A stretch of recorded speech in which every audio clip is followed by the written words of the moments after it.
Muchas gracias al doctor Antonio Soda por la invitación para participar en este simposio de la Academia Nacional de Medicina denominado Personajes Históricos en la Otorrinolaringología.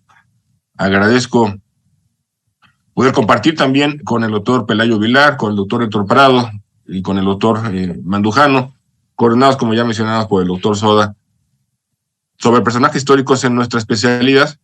Y yo voy a hablar de un personaje bien interesante, un personaje español, llamado Manuel García y su relación con la laringoscopía indirecta. Quiero agradecer al doctor Rogelio Chaboya la ayuda para la presentación de estas imágenes y de esta presentación de su conjunto. Los deseos de conocer los misterios del mecanismo y la producción de la voz humana no son nuevos, ¿no? Al contrario, son más bien muy antiguos. Platón incluso define a la voz como un impacto del aire que llega a través de los oídos al alma. Y como siempre, la palabra misma, la voz, tiene mucho más que ver con la emisión, por supuesto, con quien la escucha y con lo que esto representa, como bien lo dice, o como bien lo dijo Platón hace tantos años. Más adelante, Paré, digamos ya hace 500 años, atribuye una función importante de la emisión de la voz a la epiglotis y a los cartílagos aritenoides y a la movilidad de estos cartílagos, y no reconoce todavía la fisiología de las cuerdas vocales en la fonación. De las bases fisiológicas de la laringe para producir la voz, Aquapendente nos reconoce la potencialidad y la expresividad de la voz cantada. En particular, muchos de los estudiosos de la voz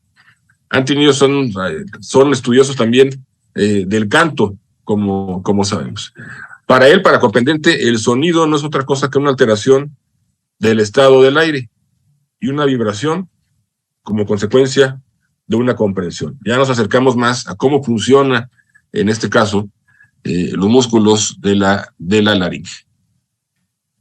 Y él mismo describe cuatro cartílagos laringeos, los aratinoides, que son, ya sabemos, dos piezas independientes que sirven como punto de apoyo a otras partes y que les dan movilidad.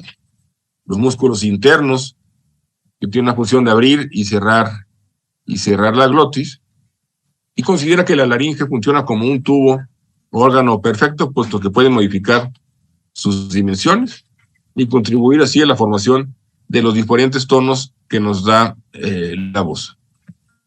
Más adelante,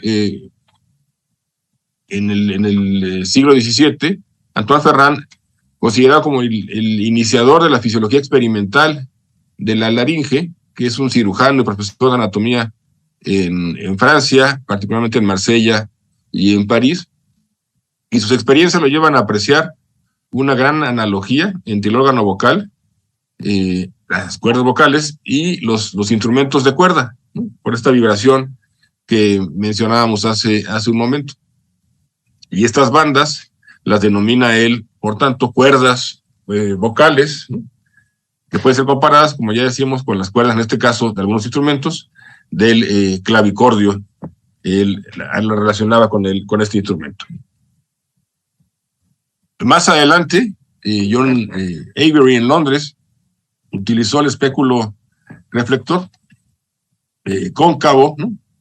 Parecido al actual, muy pesado, pero solo lo usó él, digamos, pues es similar al que usamos los otorrinolaringólogos, pues algo que no prosperó, no se hizo popular, digamos, entre los médicos. Por otro lado, Manuel García es hijo de un famoso cantante, ¿no? Su papá, mismo nombre, era un gran cantante, pero la de Manuel como cantante no prosperó, digamos, ¿no? Ya que no podía igualar los tonos que alcanzaba su padre, y la presencia que él mismo tenía en el escenario pues no era igual que la de su ancestro. Le aconsejamos a este joven que se interese en otros aspectos, a seguir otra carrera, es lo que decían sus maestros de música cuando estuvieron con él. Sin embargo, Castil Blas reconoció su juventud, fue menos duro con él y le sugirió que con el tiempo y con un poco de estudio podía mejorar su voz, digamos, con un poco más de aprecio hacia Manuel García, que fracasó en ese intento de ser cantante. Sin embargo, el hecho de no tener éxito en esa área, como ha sucedido múltiples veces en la historia, abandona la música, pues se interesa en la medicina, en particular en estudiar la fisiología de la laringe, de dónde aparece esos tonos, y empezó a investigar en diferentes órganos, en diferentes modelos animales, digamos, ¿no? En la laringe de pollo, de oveja, de toro, entre otros animales. Y tiene también la oportunidad de explorar a pacientes que hayan sufrido alguna lesión traumática en el cuello y busca las bases anatómicas y fisiológicas de la producción de la voz. Y asiste a disecciones que llevaban a cabo sus amigos médicos o estudiantes de medicina. Él nunca fue médico, sin embargo fue uno de los grandes estudiosos de la anatomía y sobre todo de la fisiología por los descubrimientos que hizo. Todo eso entonces hace que tenga un gran conocimiento profundo de anatomía y de los órganos vocales, a la vez que se dedica por entero a la docencia del canto. Ya dijimos que él no era particularmente un buen cantante, pero sí era un buen profesor de canto, y a eso se dedica, además de tener, entre comillas, este hobby por la disección y por la anatomía comparada de la laringe. Su fama como profesor, como maestro de canto, es muy buena, y a partir de que su padre muere, él se considera su heredero particularmente desde el punto de vista del maestro, de transmitir, de enseñar el canto. Con esta novedad, digamos, del enfoque que él le daba, el enfoque científico, que si no tenía la preparación, sí tenía los estudios empíricos de lo que ya habíamos mencionado, del estudio de la laringe, y es nombrado profesor de canto del Conservatorio de París en el año 1835. Más adelante publica el tratado completo, que es de innovación en docencia y canto, tratado completo del arte del canto se llama el libro, que se sigue empleando, es un clásico, se sigue empleando hoy día para quien quiere aprender o enseñar a cantar. Él se traslada a Londres más adelante, nunca había estado en París, como ya dijimos, nunca pierde su nacionalidad española, y impartía clases en su casa, y fue nombrado profesor de canto de la Royal Academy of Music en el mismo Londres. Y en esa época inventó el laringoscopio, de acuerdo a ese famosísimo médico historiador español, Laín Entralgo, que dice que la época ya estaba madura, donde un profesor de canto, Manuel García, y no un médico, pues sí sabemos que tiene los estudios que ya decíamos de anatomía y fisiología comparada, pasó a la inmortalidad, ¿no? Manuel, el nombre completo, ¿no? Manuel Patricio García Sitges, y esta es una placa de la Sociedad Española de Otorrinolaringología en el centenario del descubrimiento de Manuel García en Madrid. Por fin, un día de sol espléndido, así lo relatan, paseando por París, vi en mi imaginación, como un relámpago, el mecanismo de la laringoscopía. Manuel García, en este día, paseando, ¿no? Se imagina con el reflejo lo que puede hacer la laringoscopía. Y él mismo menciona que corrí inmediatamente a la casa del instrumentista Charrier y le dije que quería un pequeño espejo montado en un largo mango de alambre.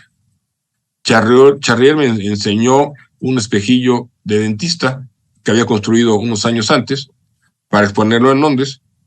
Tal espejito respondía a lo que yo había visto en mi mente. Esto es lo que dijo Manuel García. Compra él el espejo en la cantidad que dice ahí, en 6 francos, y sale corriendo a un almacén donde adquiere un espejo de mano de los corrientes, un espejo utilizado en cualquier casa, digamos. Es impaciente, entonces, para llegar a su casa, templa el espejo para que no, con agua caliente para que no se empañe, y lo introduce en su boca hasta apoyarlo en la campanilla. Y él dice, y así lo relata, yo tengo el gañote muy dócil, así lo relata, que me permite esa maniobra sin protestas.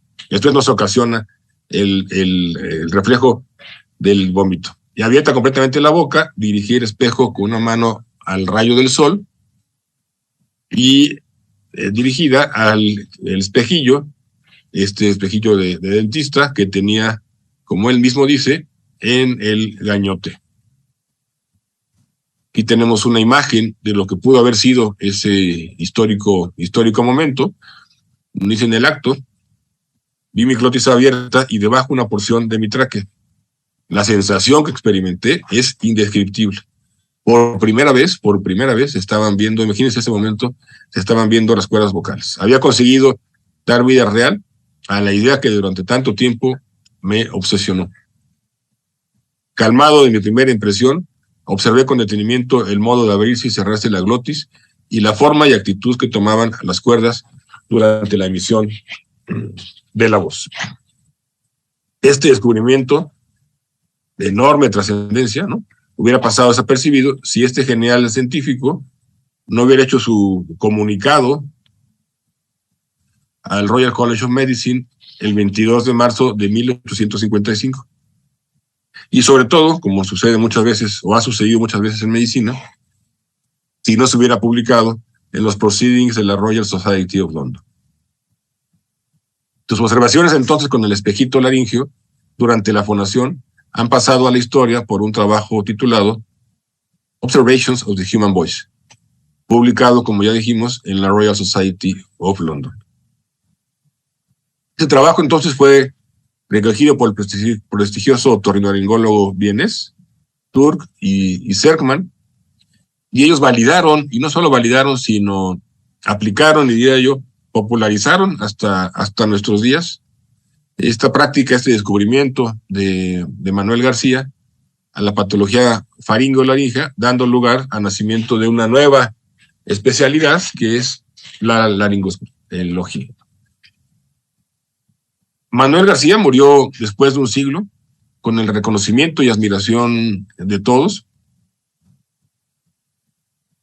y dice: he pensado siempre que el hombre debe conocer bien y bajo todos los aspectos los asuntos de que se ocupa, y por eso yo, pobre maestro de canto, sentía la necesidad de una educación científica de mi arte. Manuel García, 1805-1906. Sin lugar a dudas fue un hombre longevo, 101 años, y agradecemos en esta vida tan productiva que haya descubierto, que haya puesto al alcance de todos los médicos, en particular de los otorrinolaringólogos, esta visión, esta posible exploración de la anatomía y por supuesto de la fisiología laringe.